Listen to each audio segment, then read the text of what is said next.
Thank you for joining me on another episode of She Leads Now, a podcast for women entrepreneurs and professionals who want to expand your innate leadership ability and influence, cultivate a culture of belonging and collaboration, develop others to perform at their greatest potential, and of course, live a life that is fulfilling, abundant, and impactful. I'm your host, Sabine Gideon.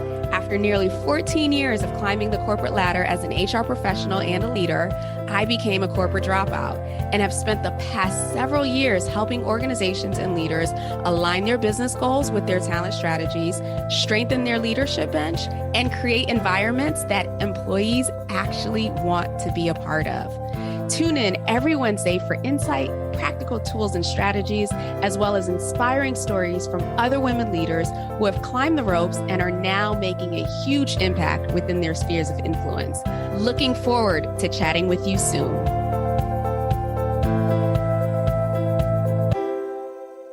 Welcome to another episode of She Leads Now. I'm your host, Sabine Gideon, and I am thrilled to have with me today Dawn Myers. Dawn Myers is the co-founder of Guided Leadership Solutions. She's an experienced human resource leader, adjunct instructor, and speaker with a strong desire to see people and companies succeed. Dawn's candor about her mental health struggles, as well as her successes and failures, has made her a highly sought after consultant. Welcome to the show, Dawn.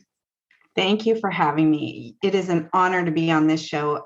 I know when we met, and that's what I love about networking, is we just found we're kindred spirits. And it's so great to be able to continue our conversation here. Yes, absolutely. So before we get into the work that you're doing and what you're seeing, I would love for you to share with the audience your journey throughout your career and into the space of being the co-founder of Guided Solutions. Yeah, absolutely. So I started out working for a nonprofit, a large community church here in town, and 14 years there as office administrator, and really found that I burned out. I just was giving everything I had and not giving anything for myself and even my family. I'm a people pleaser and I'm a workaholic. And so I was pouring myself into this organization, burned out, got some help, and realized that I have what's called dysthymia. And that is a fancy term for lifelong depression. It's a genetic imbalance that I have. And so I decided I needed to really think about what I wanted, what I needed, and went on a journey of discovery and fell into hospitality, took a temporary position within hospitality. And that position worked into an actual human resources job at the Marriott Gas Lamp Quarter downtown. And it was really a Cinderella story for me. I don't have a college education. I didn't have the experience. I had some experience, but I didn't have the experience really to do the job. But I had the heart and the passion and good common sense. And so I worked there for 14 years. And in that journey, I found out that I have a voice as a director. And I need to use that voice for the right things. And so there wasn't a time that passed that I wasn't sharing about my own personal struggles with depression, because I felt it's important to break that stigma and to open the door. Even in new hire orientation, that would be something that I would share about. And then from there, I realized that I was getting burnt out. I went to another hotel when my GM retired and felt I really want to get in and help businesses and leaders in a different way than I have before.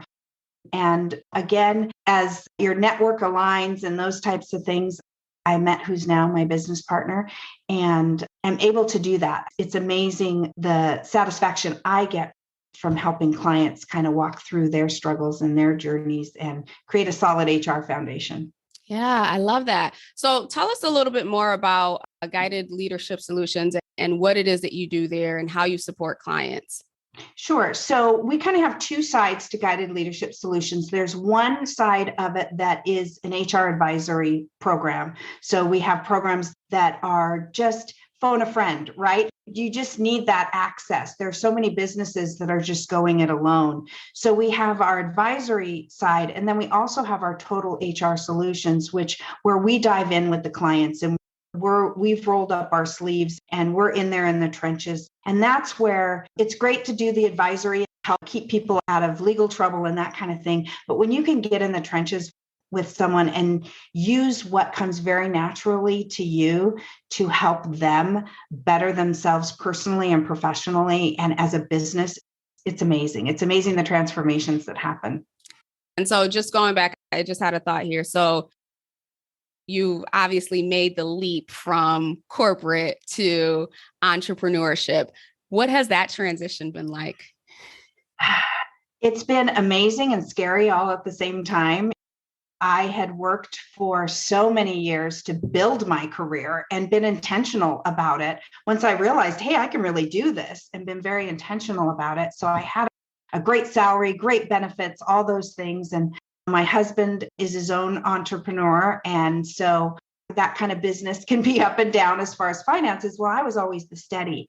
And so taking that leap was a big decision for me. And although I don't have all the finances now that I had before, as we're just building a business, putting a lot back into the business, what I have is far greater. I've learned that there is so much more out there to life. And there's so much, I have more peace. I have more purpose. And I feel like I'm accomplishing so much more with so much less effort.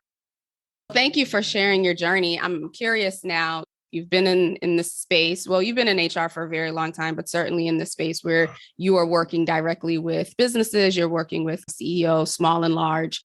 As we've been transitioning out of this pandemic and this space, you're in the trenches with your clients. What are some of the things and challenges that you're seeing that your clients are facing that you are able to support with, or that you realize that this is a huge gap in the industry?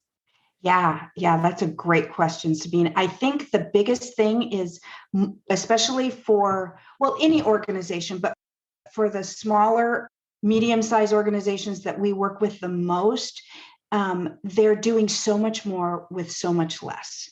And not being able to find good candidates to fill those positions. And so we're able to come in and help first structure their organization in a way that it's optimized. And then second, I do a lot of, my business partner and I both, but I do the majority of leadership development because I've been in that role for so many years. So I'm working with several management teams. They can be brand new leaders, just figuring it out and figuring out how to hold people accountable, how to do all those things. And it's such a rewarding journey because it's investing in those managers personally and professionally. And then in turn, it's impacting the organization and it's relieving the owners and the business senior leaders of that burden of feeling like they're constantly putting out fires. Yeah. As you mentioned, the individuals or organizations we've heard about the Great Resignation or the Great Reshuffle and all the other titles that they've called it. So a lot of people have left the workforce. Hiring is definitely a challenge for most organizations. And then you add on this recession that we're in, and now there's a lot more tightening of budgets around bringing people on or even moving people up and developing individuals. So what impact, when you're in an organization, and I've only been out of corporate a few years, I've been through enough of those cycles to know that internally, while all of these external things are happening, internally, there are major shifts and people are really just trying to stay above water. So for individuals who are listening, who may be in an organization or they're leading an organization, or even from their own business standpoint, they're feeling all of these constraints, both internally and externally. What advice would you give to them in terms of just being able to manage this era that we're in? Right. No, absolutely. I think that what happens within organizations when they're in this mode is everybody just starts rowing harder, and you just start rowing harder, but then you're not getting anywhere. And that's where we see so many people within the organization. And I think what it takes is to pause. Even though it seems like, oh my God, we don't have time to pause. That communication falls through the cracks during this time because there's just no time. but it's so important to communicate and really bring everybody together back to the mission of the organization, and that we're in this together and we need each other, and figure out a plan and then work the plan, because it's so hard to get in that tyranny of the urgent. And I talk a lot about Stephen Covey's 4 quadrants, and where so many times you're in that urgent, important, and you just get stuck there. And there's no time for planning. I have one leadership team that I've been working for several weeks with, going, okay, so did you put your plan together? Did you even 15 minutes to say, what's the most important thing I need to do today? And they're like, no, our hair's been on fire. And so we're just working through that. Okay, try it on Thursday. And then we're going to come back and we're going to talk about it. What impact did that make? And it's amazing how something so small can make such a big difference. But the beauty is we get to come in from the outside in, and we get a greater perspective. We help clients raise themselves to that higher level of perspective and be sure that they understand you can't just do the work. You have to work on the business. Otherwise it's going to crumble. Yeah, really great points there. And I've supported startups as well. And startup nature in general is that everything is urgent, everything is important. Right? And then you add on all of these external factors. And it's easy for us to be the outsiders, to be like, you just need to take a pause. But they're living this life that, was already chaotic before. And then all these other factors. So it's great to hear that you're able to influence the leadership that you're working with to actually take that pause, because we all know it starts with leadership, right? And so if leadership is always operating with hair on fire, then that trickles down through the organization. So getting them to pause, I would hope, right, essentially allows there to be some space, and employees don't end up in that chaotic, erratic space all the time as well. As a former HR person, I know the struggle in good times as well as struggle in bad times. How are they? How are my fellow HR peeps operating and dealing with all of this? They are not good. They are not good. Poor HR right now. I feel guilty because I'm in the consulting capacity and I'm not in the trenches, but I'm like, I have to remind myself I did serve my time. But this is unprecedented. And a recent Forbes study came out that 98% of HR leaders are stressed or burned out. 98%. So they're dealing with the owners that are burnt out and stressed themselves. So that's getting on them. And then they're trying to manage that stress and that burnout with their own employees. And I'm very privileged to be able to speak to the HR organization that I support and am a part of. And it really is tackling stress and burnout when your own hair is on fire, because that's where you're at when you're so stressed out.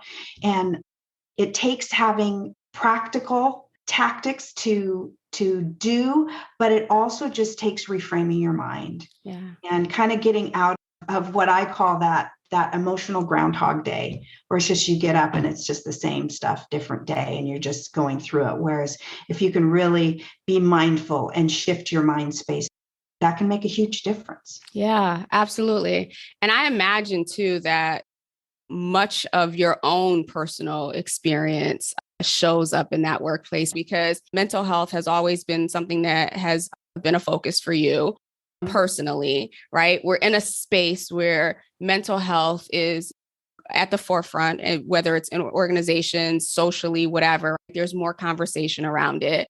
And then you're trying to support these individuals who are maybe not even focused on their mental health, but need to be, while they're trying to support other people's mental health. So from that perspective, in the space that we're in, what are some practical tips, tools that you have or that you've given to your clients to help them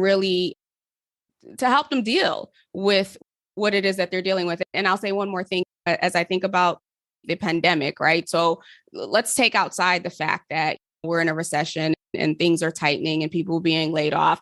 But for the last 2+ years, like, we've been in a state of trauma, extended trauma. So it's just all these things compiling on each other. And so going to my question here, what is it? What are some things, practical things that they can actually begin to do to help just keep their heads above water, right? It's not going to end anytime soon. So what can they do in the meantime? First is recognizing that it isn't going to end anytime soon, and there's always going to be something. So it's a marathon. It's not a sprint. So you can't just keep rowing and keep going and going and not hit that wall. But the practical things that I do myself, that I also talk to my clients about, luckily I've had a lot of therapy. So I can transfer that therapy onto others. And one of the big things is that cognitive behavior. So my mind automatically goes to the negative, being that I have this chemical imbalance. And even though I take medication and I do all the things, my mind can automatically very quickly go to the negative.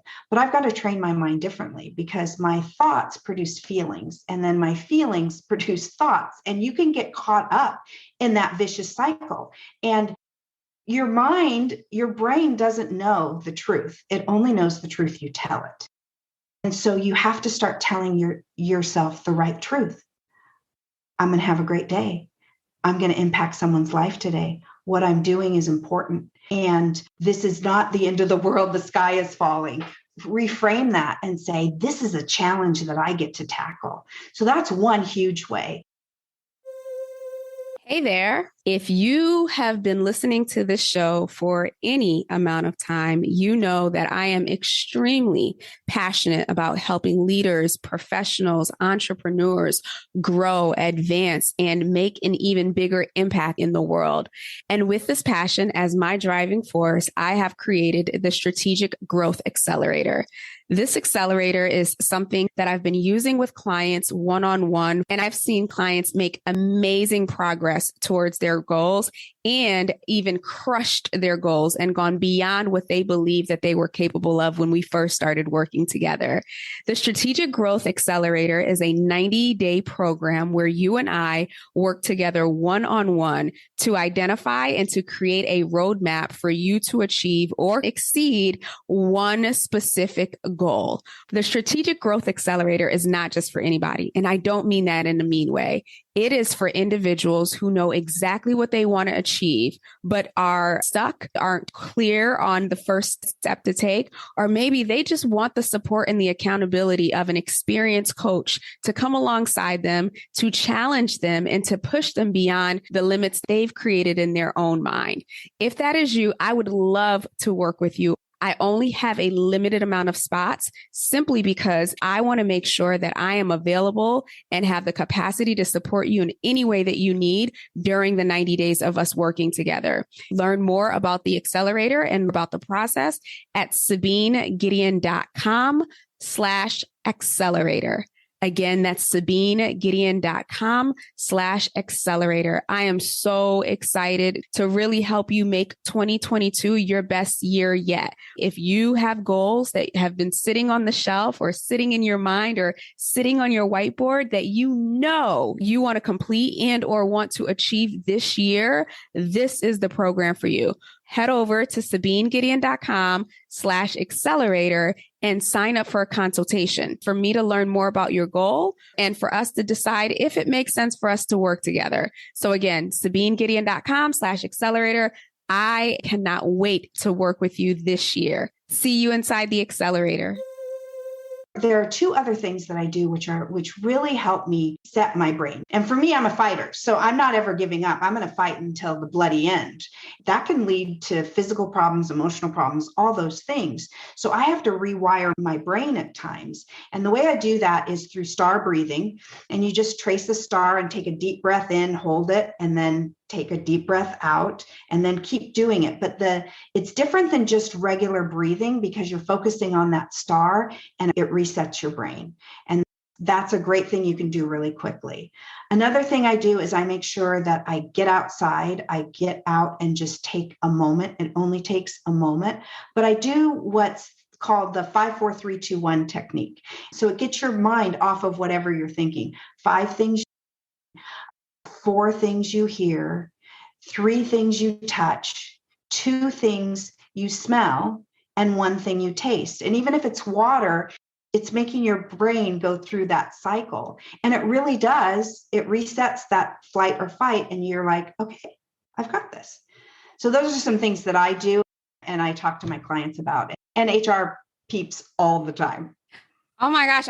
I've never heard of the star breathing and or the 5, 4, 3, 2, 1. I didn't get a chance to get those, but I will go back and listen. And audience, if you are listening, because we need that, regardless of whether or not we're in an organization and feeling the pressures, especially if you're an entrepreneur. Like I could probably use 5, 4, 3, 2, 1 every other hour, most days. Really appreciate you sharing that. And I think the other thing that you said that was powerful was really around the affirmations or the declarations to yourself about how you want the outcome. There's so much that we can't control. Well, a lot. We can't control most of the things that happen externally, right? But we can control what we think. We can Absolutely. control how we react to things. And so one of the things that you said, and I found myself doing this within the last couple of months, when I'm facing something and I'm like, my first reaction is, oh my gosh, this is so hard. I've shifted that to, this is challenging. Mm-hmm. And that, believe it or not, has done great for me in terms of just refocusing and reframing, because I naturally like a challenge, right? Like challenging things excite me. So being able to reframe something that is hard to, no, it's not hard, it's challenging, or it's new, or it's different, then the resistance that I would have, or the feeling to procrastinate or to avoid and all these other behaviors that I've developed, I don't do them anymore because now I can lean into it because I love challenges. So thank you. Thank you for sharing that. And hopefully, audience, you've gotten some tips from there around just how to cope. I think that that's the biggest thing in these last couple of years is that, well, we had coping mechanisms. They may have not been the most healthy coping mechanisms. And now we're learning in this space, in this environment, how to develop better coping mechanisms as well as healthier habits when dealing with long periods of stress and trauma and anxiety. So absolutely. Again, thank you. And Sabine, just real quickly, I have a couple of one sheets. One is for yourself to kind of do these things, and it talks about the star breathing and all of that and other things. And then one for creating mentally healthy workplaces. So if anyone reaches out to me, I'm happy to share those things. Awesome. Thank you. And we'll definitely we're going to obviously include your information in the show notes. So listeners, you heard it, please reach out to Dawn to connect with her. So as we're moving along here, I want to just transition into the rapid fire session. So I have a couple questions for you. Are you game? I'm ready. All right. Awesome. Awesome. So this goes back to you as an individual and as a leader over the last several years of leading others, leading yourself, helping leaders become better leaders or transition into leadership. As you look at you, Dawn, how would you describe or define your leadership style and or your leadership philosophy? I think for me, I'm very transparent and vulnerable. I let myself be vulnerable and take risks. And I'm courageous. I'm a courageous leader to step into that unknown and to be able to know that I love a challenge just like you. And I can do hard things and I can make an impact and I can create change just by walking through it and not stopping and being intimidated by it. Oh, love that. And I ask this question to people quite often, and sometimes they haven't really thought through it. Even though they've been operating in a leadership capacity, they haven't really thought through it to be able to define it and articulate it. So I love the way that you were so clear and able to articulate, this is who I am, this is how I show up, and this is the impact that I'm able to make as a result of that. Next one up, and this will probably be an easy one. What's one networking strategy that you feel has really aided in your success as a leader or a business owner? I love LinkedIn. So I live in LinkedIn, and I was just thinking this morning, I haven't posted for a couple of days, and it's not just about posting, it's about the connecting and to connect on such a large scale. And when I do connect with people, there are a lot of my connections that I don't really know very well, but I still feel connected to them. But then there are those that just kind of keep coming in closer and coming in closer. And I love being able to make an impact in that way and have others make such an impact on me, even though we may never be face to face. I just love that ability. Yeah, yeah. And for the listeners, Dawn and I actually met through a networking event. It was a virtual networking event that we then followed up via LinkedIn and then again connected virtually. We had a virtual coffee. And then once I moved back to San Diego, we got to meet in person. So my listeners know I'm such an advocate for networking, but that's the beauty of meeting a complete stranger on a Zoom or whatever, and being able to come full circle where you've met in person and now you're developing a relationship. So thank you for sharing that. So going back a little, right? If you could go into your own personal time machine and give some advice to your younger self to help her advance or in her career faster or help her build her confidence more earlier in her career, what advice would you give her? I would tell her not to shrink down for others. When I was little, very outgoing, I was the one that the teacher called my parents and said, you need to tell Dawn she can't do tap dance for sharing on the table or whatever it was. I was told, can you turn it down a little bit? You have a volume on that thing. And so for years and years, I shrunk down to be what I thought other people wanted me to be. And I'm just really in the last several years coming into who I really am and loving who I am and unapologetically being who I am. Ooh. And that may attract some people and that might repel some people, but that's okay because I'm authentic. I'm me. This is Dawn as I grew up, and it's okay to dance. Oh, I love that. I love that. And you're absolutely right. So many of us, especially women, get those messages earlier on around toning it down and being a demure, if you will. And so I love that you've gotten to this place where you've given yourself permission to be who you are and accept those who receive you and are okay with those who don't. So thank you so much for your vulnerability and for sharing that.